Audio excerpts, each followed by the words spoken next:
Well, hi everyone, welcome back to another episode of Photoshop User TV. We are brought to you by Kelby One, who bring you, among many great things, Photoshop User magazine. There you have it.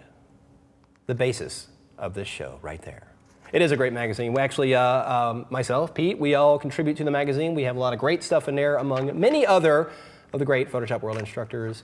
Check it out. I am Corey Barker, one of the Photoshop guys, and I'm joined by another Photoshop guy, the man himself, Pete Collins. How are you?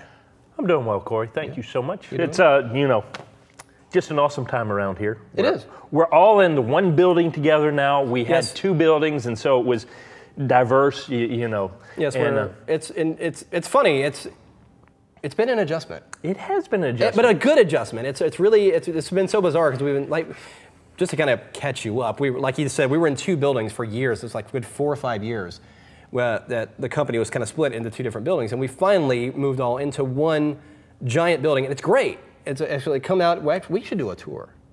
I think we're going to do it for our members. We're going to have a tour of all this stuff. So if you're not a Kelby One member, this would be a great time to do it because we're going to give you a tour of all the new studios, everything going on. We've got new studios. We have a big theater room. We got lots planned for you, so you need to stick around. Very, very cool stuff. All right, so that's enough gloating about the new office. But we are going to kick things right off. Pete's going to start off with something very interesting, I'm sure.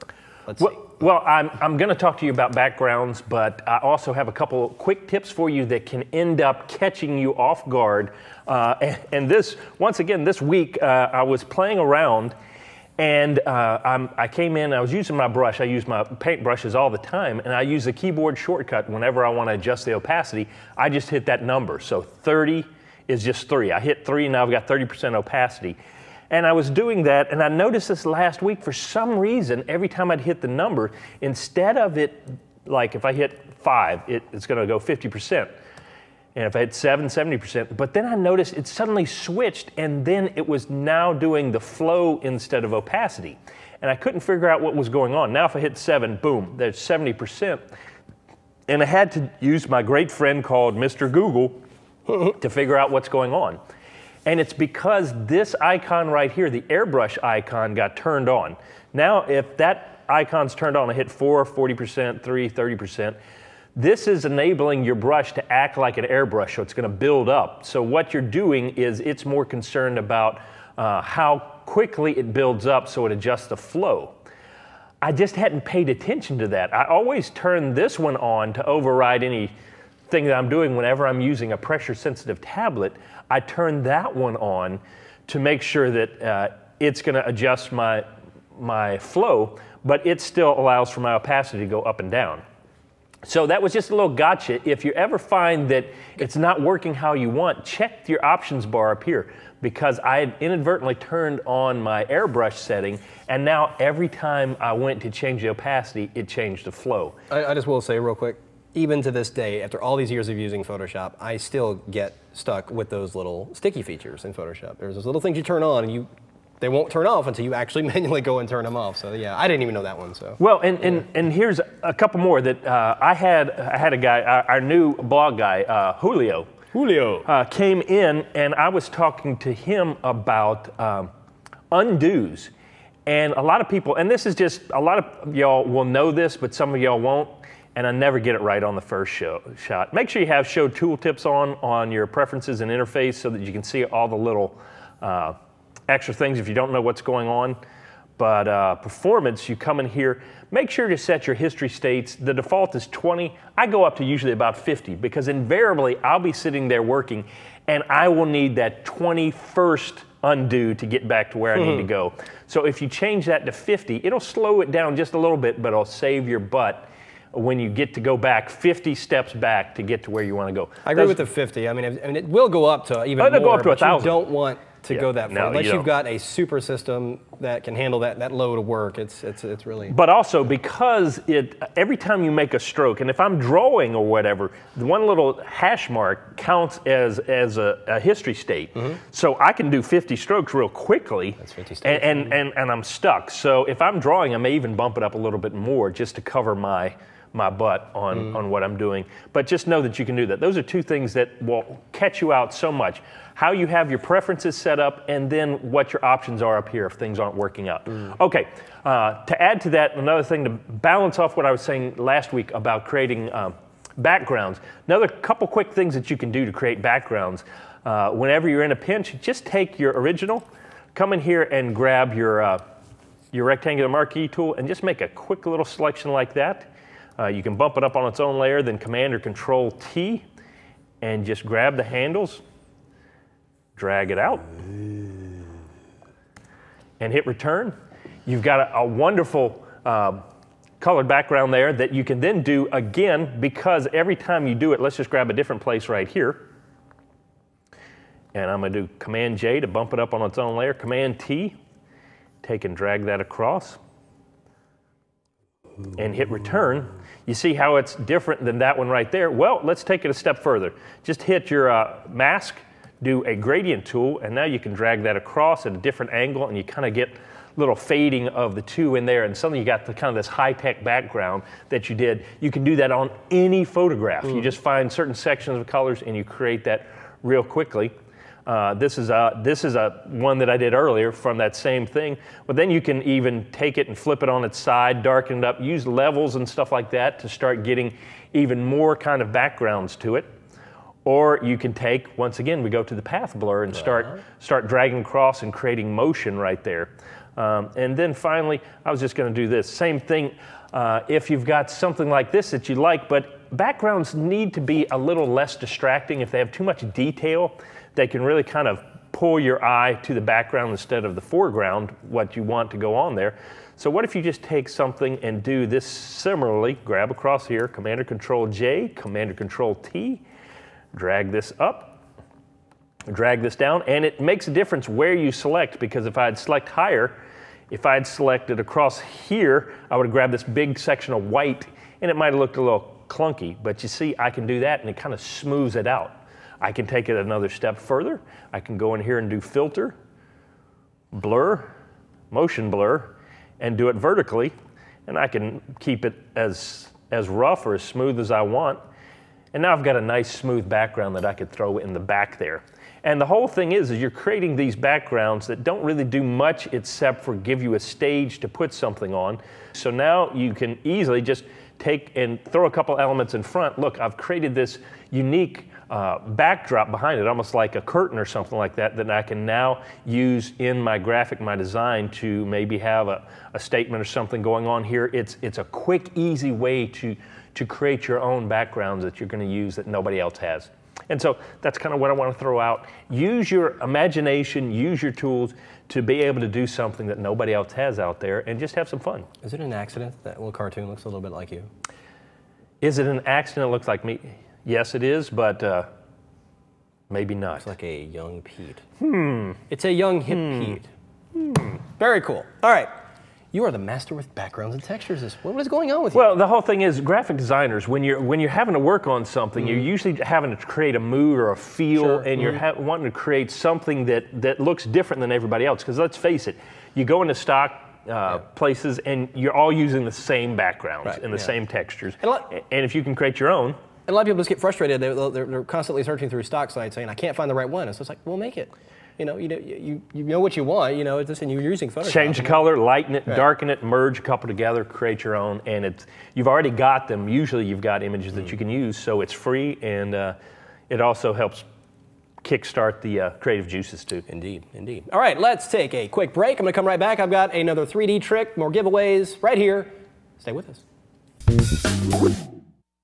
MPix Pro, the full-service online photography lab, helping you grow your business with pro-quality photo products and stellar services. Get started at mpixpro.com.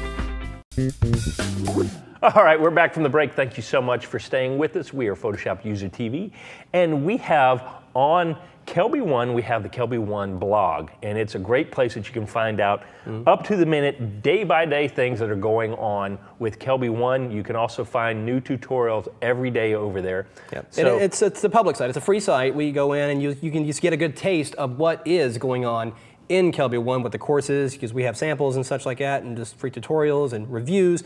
So just go check it out. It's kelby1.com/blog, and it's managed by our very own Julio, who Pete mentioned earlier. He's a great guy, and he definitely monitors this every day, every hour of the day. I don't know about every hour. Yeah, of the that's day, pushing it. But every day he monitors this. He's in it. He's on it. So be sure to check that out. There's a lot of really great content on there. So with that, I'm going to toss to myself. Hey, Corey, do you have a tip for us? Yes, I do, actually. I'm actually finding it rather interesting. I'm getting a lot of emails from people who are asking me about tutorials I did years ago. I mean, I've been with Kelby now for 8 years now, so since then, I've done a lot of different tutorials in a lot of older versions of Photoshop. But what I'm starting to think about is like, well, you know, a lot of people are asking me like, you know, you did this tutorial on Planet or something like that, and I'm really trying to find it or something like that. I said, why don't I just update it? Because, you know, Photoshop's changed, you know, things have changed a lot, and there might be an easier way to do something that I did years ago. So, and this is one of those things that I did in 3D a while back, and it really hasn't changed as far. I mean, those 3D features are newer, but what's changed is the ability to make an object illuminate. You know, you have all the standard lights in Photoshop, but being able to make an object actually give off its own light is rather cool too. But to start with, I just have some text here. Now, the point here is what I want is to have that effect where you've got light beaming through text. You know, you see it in movie titles and such like that, where the light's kind of like Alien. Yeah, exactly. Lights. And so, in order to do that, I'm first going to have to flip the text horizontally. So we're looking at it backwards, and this will make sense while we're doing this in just a moment. So now, with that the way it is, I'm going to go and make it a 3D object. So we'll go new 3D extrusion from selected layer. So it creates that. Now I'm just going to rotate this text around back so we're reading it right. Now the reason I needed to do it backwards is because the tapering feature here in the deform property, so I've got the object selected here in the 3D panel, and we've got the deform properties visible. The taper feature actually affects the back of the 3D object. And now in this case, because we did it backwards, it looks like it's actually expanding out the front. Sneaky. So, how long did it take you to figure that one out? It didn't, yeah, maybe about 20 minutes. Yeah, you suck. That's a lot of taper. So let's bring that down. So I'm actually going to increase the extrusion quite a bit. And, oh, wait, oh. OK, so let's push that back. Push it. So we can actually see what's going on here. OK, there we go. All right. So now what I want to do is change some of these properties. Well, obviously, when we're looking at this text, let me reset my lights so we actually can see this. OK, there we go. So we're looking at the text right now, and what we think is the front is actually the back face of that text. So I'm going to go into the 3D panel and select layer or light back inflation material. And then we're going to go down here to the properties and bring the opacity of that to 0. So it makes that layer empty. And then now we're going to go to the extrusion material. Now, I want to affect the opacity of the extrusion material, which is this area here. But I want to do it with a custom file. Now, instead of adjusting the opacity slider here, I'm going to create a new document. And when you create a new document that's attached to the opacity setting, it's very much like a layer mask. Now, whatever's black will hide whatever's on that texture or on that surface. White will reveal it, and gray will show degrees of transparency. So I'm just going to make this new document 1,000 by 1,000 pixels. It doesn't need to be a big file, so you keep it pretty small. And we go back in here and edit that. Now it's filled with white, which is actually revealing the entire object. But I'm going to add a filter here. We're going to go to Render and choose Fibers. And I was going to increase the strength up to make it a little bit more streaky version of that. We'll go and click OK there.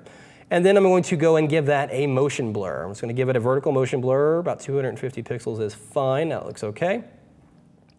Now, I'm going to take my gradient tool, starting from the bottom. I'm going to hold down the Shift key and just drag up. And well, I want to make sure I'm using a linear gradient. Again, those sticky features.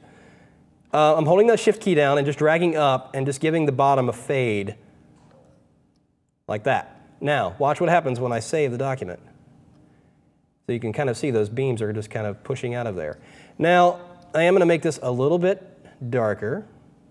A little levels adjustment here. I'll close that and save the changes. Now, as I move this object around, you can see I'm getting this kind of beaming light effect. Now, the reason why it's a little spotty like that is because it's still casting shadows on the object. So I'm going to go in here into that object, and right up here at the top, you can see it says catch and cast shadows right here at the top. We're just going to uncheck those.